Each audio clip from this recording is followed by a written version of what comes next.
यसपालि Nepal premier league NPL का खेलहरू युट्युब च्यानलमा हेर्न नपाइने हो। तपाईले ठीक सुन्नुभयो। यसपटकको Nepal premier league NPL cricket भारतीय टिभी स्टार र नेपाली दुवै टिभीबाट प्रसारण हुने पक्का भएको छ। नेपाल क्रिकेट संघ क्यानका अनुसार भारतीय स्टार टेलिभिजनले पनि खेल प्रसारण गर्ने पक्का भएको छ। क्यानले नेपालभित्र एक्सक्लुसिभ अधिकार हुने नेपाली टेलिभिजनहरूबाट प्रसारण अधिकारका लागि टेन्डर आह्वान गरेको भए पनि अब नेपाली टिभीले एक्सक्लुसिभ अधिकार नपाउने भएका हुन्।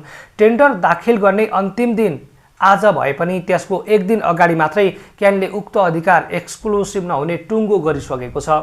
युट्युबमा हेर्न नपाइने, एपमा हेर्न पैसा तिर्नुपर्ने।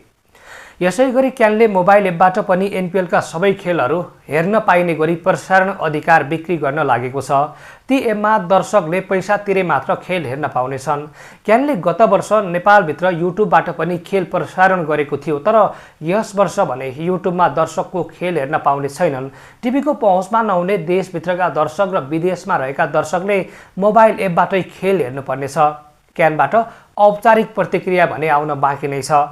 हामीले यो समाचार तयार पार्दासम्म क्यानका पदाधिकारीहरूले भने औपचारिक प्रतिक्रिया दिइसकेका छैनन्, तर क्यानले बोलपत्रदातालाई भने इमेल पठाएर त्यसको जानकारी दिइसकेका समाचारहरू बाहिरिएका छन्।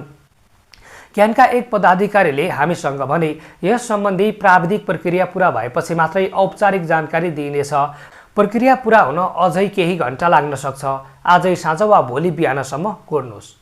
एनपिएल आगामी मङ्सिर 1 गतेदेखि सुरु भएर 27 गते समापन गर्ने तालिका रहेको छ। विशेष गरेर नेपाल प्रिमियर लिग एनपिएलको अहिले पर्खाइमा लाखौं नेपाली क्रिकेट समर्थकहरू छन् र उनीहरू विशेष गरी सबैभन्दा धेरै युट्युबमै लाइभबाटै एनपिएलका खेलहरू हेर्थे। जस्तो पहिलो संस्करणको एनपिएलकै कुरा गर्ने हो भने पनि झन्डै 10 लाख बढी दर्शकहरूले युट्युबमा लाइभ हेर्थे एनपिएलका खेलहरू। तर यसपालि नेपाली क्रिकेट समर्थकहरूले युट्युब च्यानलमा खेलहरू हेर्न पाउने छैनन्, अर्थात् यो युट्युबमा लाइभबाटै प्रत्यक्ष रूपमा खेलहरू हेर्न पाउने छैनन्।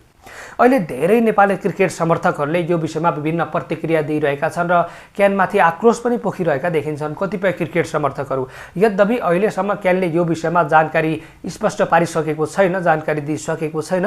यद्यपि विभिन्न सञ्चार माध्यमहरूमा आएका समाचार अनुसार अब नेपाली क्रिकेट समर्थकहरूले एनपिएलको दोस्रो संस्करणका खेलहरू युट्युब च्यानलमा हेर्न पाउने छैनन्। भारतीय टेलिभिजन त्यसै गरी नेपाली टेलिभिजनहरूमा यसपालि एनपिएलका खेलहरू हेर्न पाइनेछ, तर युट्युब च्यानलमा भने हेर्न पाइने छैन।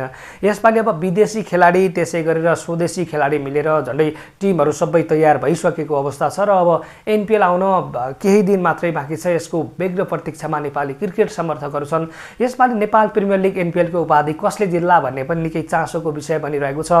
हरेक टिमहरू उत्तिकै बलिया छन्, कोही भन्दा कोही कम छैन। तर यसपालि कागजी हिसाबले हेर्ने हो भने सबै टिम उत्तिकै बलिया छन्। अब मैदानमा कस्तो किसिमको प्रदर्शन गर्छन् त्यो भने हेर्न बाँकी नै छ।